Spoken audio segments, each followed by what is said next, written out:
안녕하세요. 오늘은 영상 강의로 진행합니다. 스토리 설계의 뼈대가 되는 핵심 개념들을 하나씩 천천히 정리해 보겠습니다. 오늘 강의를 듣고 나면 여러분은 전체 흐름, 기승전결, 삼막 구조를 머릿속으로 그릴 수 있고 주요 사건들 후킹 포인트, 전환점, 클라이맥스, 결말을 적재적소에 배치할 수 있으며 좋은 플롯의 조건을 자신의 이야기에 적용할 수 있게 됩니다. 학습 목표는 다음과 같습니다. 스토리의 뼈대를 만드는 법, 주요 사건 배치, 후킹 포인트, 전환점, 클라이맥스, 결말, 삼막 구조 심화, 클라이맥스 설계, 감정적 정점과 서사적 정점.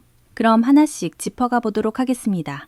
기승전결은 전체 서사의 큰 흐름을 말합니다. 기 설정, 승 갈등 전개, 전 절정 직전의 뒤집기, 결말을 제리엘마를 페이버리트로 이야기를 보는 가장 기본적인 틀입니다.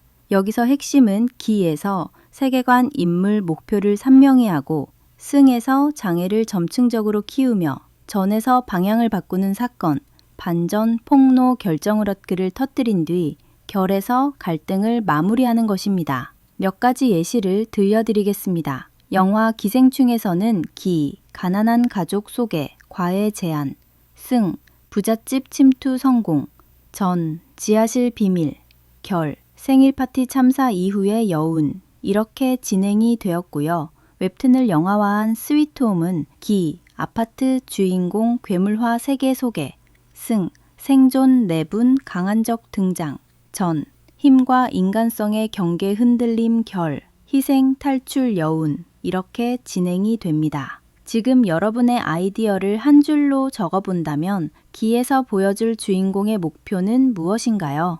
한번 생각해 보세요. 서사의 방향은 항상 목표, 장애, 선택, 변화 이렇게 흐릅니다. 이 네 단어가 모든 서사의 엔진, 즉 이야기의 움직임을 만드는 기본 흐름입니다.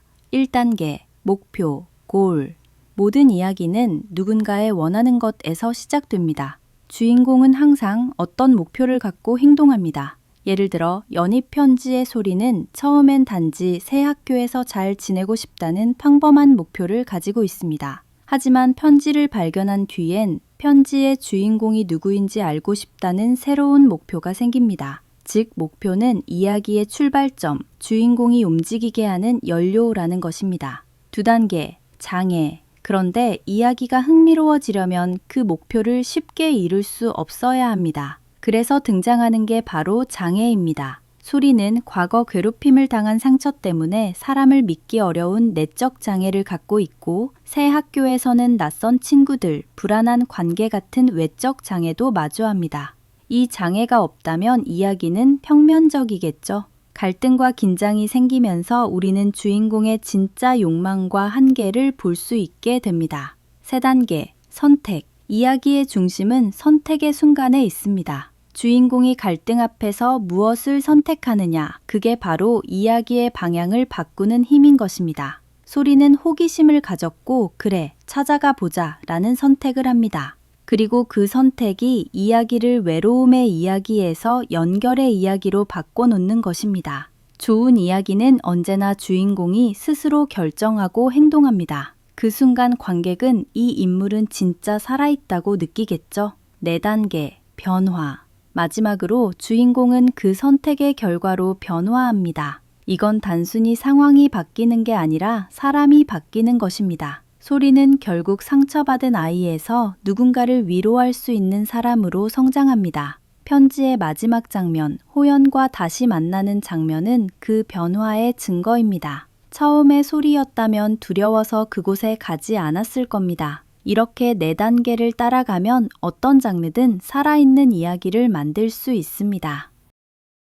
회차별 미니플롯의 필요성. 웹툰이나 만화는 한화 한화가 독립된 호흡을 가지고 있습니다. 그래서 전체 시즌의 큰 플롯만큼이나 각 회차의 작은 플롯, 즉 미니플롯이 중요합니다. 예를 들어 연애 편지를 보면 한화가 끝날 때마다 항상 작은 사건의 결말이나 다음 회차를 기대하게 만드는 순간이 있습니다. 이걸 우리는 작은 클라이맥스 혹은 미니 클라이맥스라고 부릅니다. 한 회의 구조를 간단히 그려보면 이렇습니다. 시작, 갈등, 절정, 마무리. 또는 미니 클리프 행어, 즉 한화 안에도 기승전결이 존재하는 겁니다. 이렇게 해야 독자가 매주 다음 화가 궁금해서 기다리는 이야기가 듭니다. 아무 일도 일어나지 않는 회차가 이어지면 아무리 큰 서사를 가지고 있어도 독자는 쉽게 흥미를 잃어요. 그럼 작은 클라이맥스의 예를 들어볼까요? 연애 편지에서는 한화가 끝날 때마다 새로운 편지를 발견하거나 혹은 다음 단서, 수수께끼가 등장합니다.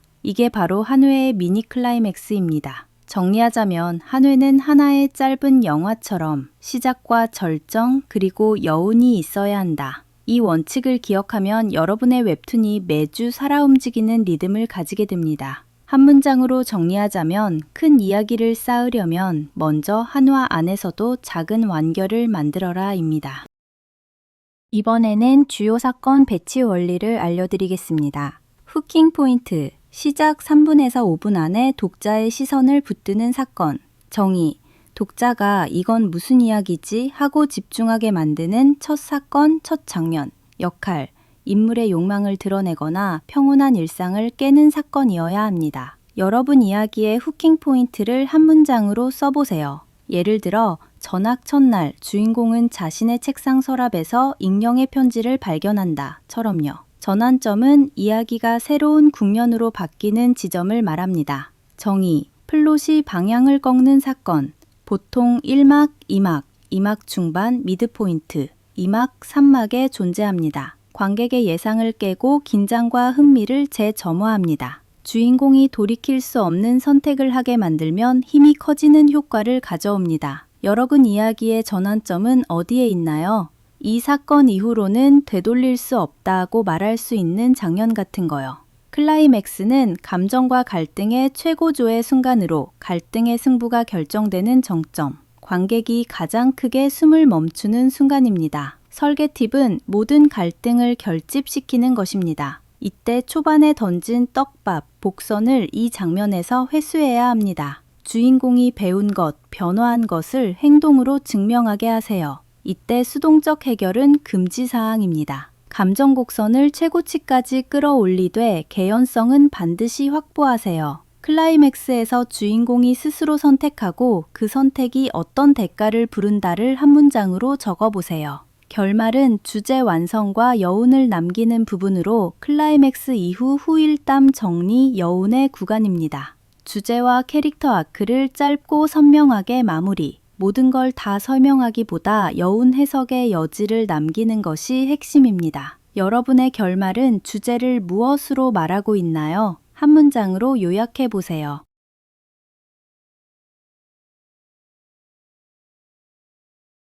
이번에는 3막 구조를 좀 더 설명해 드리겠습니다. 1막 설정, 2막 갈등, 3막 해결인데요. 1막 설정, 세계관 인물 소개, 그리고 사건 촉발, 독자가 이야기의 규칙과 목표를 이해하는 구간입니다. 2막 갈등, 장애, 실현, 충돌의 상승 곡선, 그리고 중간 전환점으로 방향 전환을 하게 됩니다. 3막 해결, 클라이맥스에서 결판, 결말로 정의됩니다. 웹툰 만화 적용 연재물은 회차마다 미니 기승전결을 반복하면서 시즌 전체로는 3막을 완성합니다. 예를 들어 50화 웹툰이라면 1막 1화에서 10화, 2막 11화에서 40화, 중간 전환점 포함, 3막 41화에서 50화처럼 큰 호흡으로 설계하는 것이 좋습니다. 여러분의 시즌 플롯을 세 줄로 설계해 보세요. 1막 설정, 사건 촉발, 2막 갈등 전개 중간 전환점,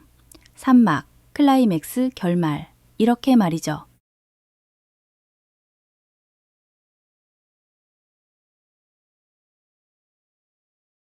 자, 이제 연희편지의 이야기를 3막 구조로 간단히 정리해 보겠습니다. 1막 설정. 학교 폭력의 후유증으로 전학 온 소리는 낯선 학교에서 외로움을 느낍니다. 그런데 어느 날 책상 속에서 첫 번째 편지를 발견합니다. 이때부터 이야기는 불안에서 호기심과 위로로 이동합니다. 2막 갈등. 소리는 편지를 따라가며 친구들과 가까워지고 점점 편지를 쓴 사람이 누구인지 궁금해집니다. 하지만 그 발신인이 병으로 떠난 호연이었다는 사실이 밝혀지면서 이야기는 희망에서 그리움으로 방향을 바꿉니다. 그리고 마지막 편지 속의 기차표, 이게 바로 2막의 전환점이 됩니다. 산막, 해결. 소리와 동수는 기차표에 적힌 장소로 향합니다. 그리고 그곳에서 기적처럼 호연과 재회합니다. 그렇게 편지는 끝나지만 우정은 다시 이어집니다. 감정의 흐름은 슬픔에서 기쁨, 그리고 따뜻한 탕원으로 닿아요. 이렇게 연희편지는 상처에서 시작해 그리움을 지나 결국 치유와 연결로 끝나는 산막 구조를 완성하는 구조를 가지고 있습니다.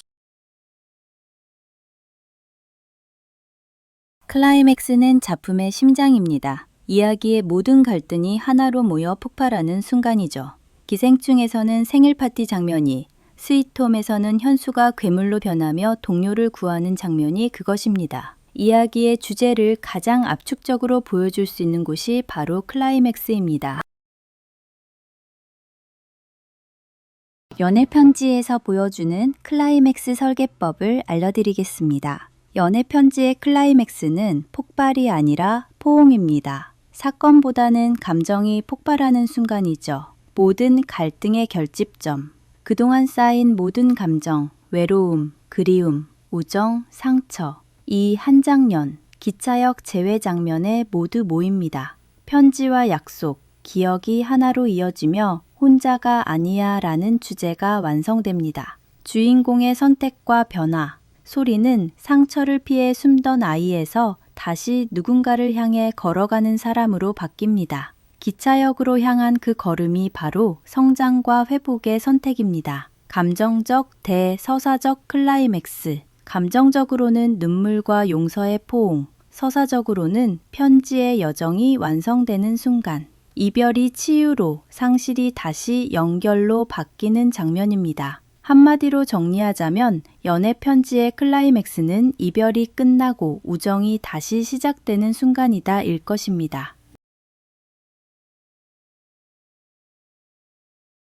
다음 작품들을 보면 후킹, 전환점, 클라이맥스, 결말의 구조가 명확합니다. 핵심은 중간의 방향 전환이죠. 기승전결에서 의 전환이 없으면 긴장도 감정도 상승하지 않습니다. 웹툰 스위트홈은 후킹, 괴물, 전환, 내부 갈등 강접 등장, 클라이맥스, 희생, 최후의 선택, 결말, 탈출, 여운 이렇게 흘러갑니다. 영화 기생충은 후킹, 과외 제안, 전환, 지하실 비밀, 클라이맥스 생일 파티 결말, 편지 여운이 있습니다. 드라마 더 글로리에서는 후킹, 복수, 결심, 전환, 복수, 실행, 클라이맥스 응징, 결말, 새 삶로 이어집니다. 단총이 자, 이제 오늘 이야기의 핵심으로 돌아가 봅시다. 지금까지 후킹, 전환점, 클라이맥스, 결말, 구조를 살펴봤습니다. 이 4단계는 단순히 이야기의 순서가 아니라 감정의 흐름이 점점 커지는 곡선입니다. 그리고 이 구조를 제대로 작동시키려면 한 가지가 꼭 필요합니다. 바로 중간의 방향 전환, 즉 전의 순간입니다. 기승전결에서 전이 약하면 이야기는 평면적이 됩니다. 아무리 큰 사건이 있어도 감정의 변화가 없으면 독자는 지루하죠. 그래서 좋은 서사는 언제나 중간에 방향을 틀어줍니다. 이게 바로 이야기의 심장 박동, 긴장과 몰입의 원리입니다. 이제 좋은 플롯의 조건 4가지를 정리해 보겠습니다. 이건 여러분이 앞으로 스토리를 설계할 때 꼭 점검해야 할 체크리스트입니다. 좋은 플롯의 조건 4가지. 첫 번째, 인과성. 이전 사건의 결과가 다음 사건의 원인이 되어야 합니다. 우연히 생긴 일은 한 번은 괜찮지만 2번 반복되면 개연성이 깨집니다. 왜 이런 일이 일어났는가에 대한 답이 있어야 합니다. 두 번째, 긴장감. 주인공이 얻는 것과 잃는 것을 계속 밀고 당기세요. 위기를 극복하면 바로 다음 도전이 찾아오는 식으로 난이도를 조금씩 높이면 독자가 손을 못 놓습니다. 세 번째, 감정 곡선. 독자의 감정이 상승했다가 잠시 완화되고 다시 상승하도록 파도처럼 흐르도록 구성하셔야 합니다. 계속 세기만 하면 피로하고 계속 잔잔하면 지루합니다. 그리고 마지막으로 주제의 일관성. 이야기의 메시지가 장면마다 흔들리지 않아야 합니다. 톤과 관점을 일관되게 유지하면 독자는 안정감을 느낍니다. 자, 여기서 스스로 점검해 볼까요? 사건 A가 사건 B로 자연스럽게 이어지고 있나요? 매 3에서 5화마다 작은 위기나 결판이 있나요? 주인공의 감정 변화가 설득력 있게 연결되나요? 주요 장면들이 하나의 주제로 모이고 있나요? 이 네 가지가 명확하면 여러분의 이야기는 이미 절반은 완성된 겁니다. 그리고 마지막으로 클라이맥스 설계 포인트를 꼭 기억하세요. 이건 이야기의 하이라이트를 만드는 공식입니다. 첫 번째, 모든 갈등의 결집. 처음 던졌던 복선이나 관계의 약정을 모두 이 장면에서 만나게 하세요. 두 번째, 주인공의 변화. 예전의 나라면 하지 못했을 선택. 그 선택을 하게 만드는 순간이 진짜 성장입니다. 세 번째, 정점의 감정. 이야기와 감정 두 축이 동시에 최고조에 도달해야 합니다. 감정은 폭발하지만 개연성 안에서 움직이도록 해야 합니다. 즉, 놀랍지만 납득 가능한 전개. 이것이 이상적인 클라이맥스입니다. 오늘의 핵심을 세 줄로 정리해 볼게요. 1. 전체 흐름을 먼저 설계하라. 기승전결 혹은 삼막 구조로 큰 그림을 잡을 것. 2. 주요 사건을 제때 배치하라. 후킹, 전환점, 클라이맥스, 결말의 타이밍이 중요.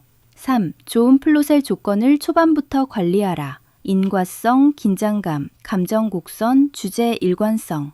이 세 가지만 지켜도 여러분의 이야기는 훨씬 강하고 설득력 있게 움직이게 됩니다. 마지막으로 간단한 과제를 내드릴게요. 좋아하는 작품 한 편을 떠올려서 다음 네 가지를 작성해서 제출해 주세요. 첫 번째, 이 작품의 후킹 포인트는? 두 번째, 이 작품의 전환점은 어디서 일어났나? 세 번째, 이 작품의 클라이맥스는 어떤 장면인가? 네 번째, 결말에서 드러나는 주제는 무엇인가? 짧게라도 써보면 이야기의 구조가 눈에 보이기 시작할 거예요. 오늘 강의는 여기까지입니다. 기억하세요. 좋은 이야기는 우연히 만들어지지 않습니다. 구조를 알고 감정을 설계할 때 비로소 살아납니다.